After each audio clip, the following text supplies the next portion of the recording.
Vendalur school പടിയിലെ മദ്രസ ഉദ്ഘാടനവും ദുആ സമ്മേളനവും വിപുലമായി സംഘടിപ്പിച്ചു. ചടങ്ങ് സമസ്ത കേരള ജംഇയ്യത്തുൽ ഉലമ പ്രസിഡന്റ് സയ്യിദുൽ ഉലമ സയ്യിദ് ജിഫ്രി മുത്തുക്കോയ തങ്ങൾ ഉദ്ഘാടനം ചെയ്തു.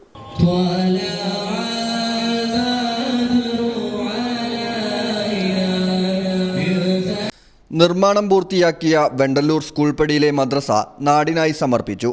പുതുതായി നിർമ്മിച്ച മദ്രസയുടെ ഉദ്ഘാടന കർമ്മം സമസ്ത കേരള ജംഇയ്യത്തുൽ ഉലമ പ്രസിഡന്റ് സയ്യിദുൽ ഉലമ സയ്യിദ് ജിഫ്രി മുത്തുക്കോയ തങ്ങൾ നിർവഹിച്ചു. സ്ഥലം ഖത്തീബ് ഷറഫുസമാൻ ഫൈസിയുടെ പ്രാർത്ഥനയോടെ നടന്ന ചടങ്ങിൽ ദിൻ മാലിക് ബിൻ ഉസ്മാൻ ഹൽറമി ഖിറാത്ത് നടത്തി.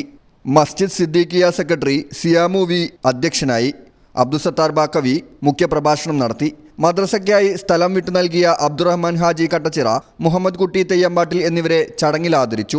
തുടർന്ന് നടന്ന മജ്ലിസുന്നൂറും ദുആ മജ്ലിസും അത്തിപ്പറ്റ മുഹമ്മദ് ഫൈസി, അസ്മാഉൽ ഹുസ്നയ്ക്ക് ഷിഹാബുദ്ദീൻ ഫൈസിയും നേതൃത്വം നൽകി.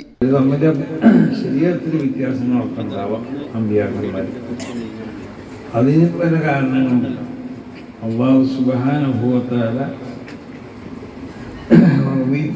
ഇസ്ലാം ദീന അത് നമുക്ക് മാത്രമല്ല, ഈ മനുഷ്യ വിഭാഗത്തിലേക്ക് അല്ലാഹു സുബ്ഹാനഹു വ തആല അംഗീകരിക്കുന്ന അല്ലാഹു തൃപ്തിപ്പെട്ട ദീൻ ഇസ്ലാമാണ്. അതാണ് ആദം നബി അലൈഹി സ്വലാത്തു വസ്സലാം മുതൽ സർവ്വ അമ്പിയാക്കന്മാർ ഈ അടിസ്ഥാനപരമായി ഇതിനെ മാത്രമാണ് അവരുടെ പ്രബോധനം ചെയ്തത്. ശരീഅത്തുകളുടെ വ്യത്യാസമെങ്കിലും അതാണ് നബി സല്ലല്ലാഹു അലൈഹി വസല്ലം തങ്ങൾ നമ്മെ പഠിപ്പിച്ചത്. അൽ അംബിയാഉ ഔലാദു അല്ലാത്ത അമ്പിയാക്കന്മാർ അവർ ഒരു കുടുംബത്തിലെ അംഗങ്ങളാണ്. Vendalur Mahallu committee president Bappu Haji KP, secretary Kunhippa Haji, Kadakassery ഖത്തീബ് Ali Damiri, Bakkar Haji Malaysia, Basheer Sahib Malaysia, Usman bin Moideen Malaysia, Saidalavi Sahib Malaysia തുടങ്ങിയവർ ചടങ്ങിൽ പങ്കെടുത്തു.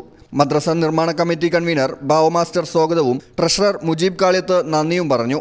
സാദിഖ് വെണ്ടലൂർ നയിച്ച ഖവാലിയൻ ഇശൽ നിലാവോടെയാണ് പരിപാടികൾക്ക് സമാപനമായത്. News bureau, Valanchery. ഞങ്ങളെപ്പറ്റി നിങ്ങൾക്കല്ലേ കൂടുതൽ അറിയുന്നത്? പരിശുദ്ധിയുടെ സുവർണ പാരമ്പര്യം. Hayath golden diamonds, Valanchery.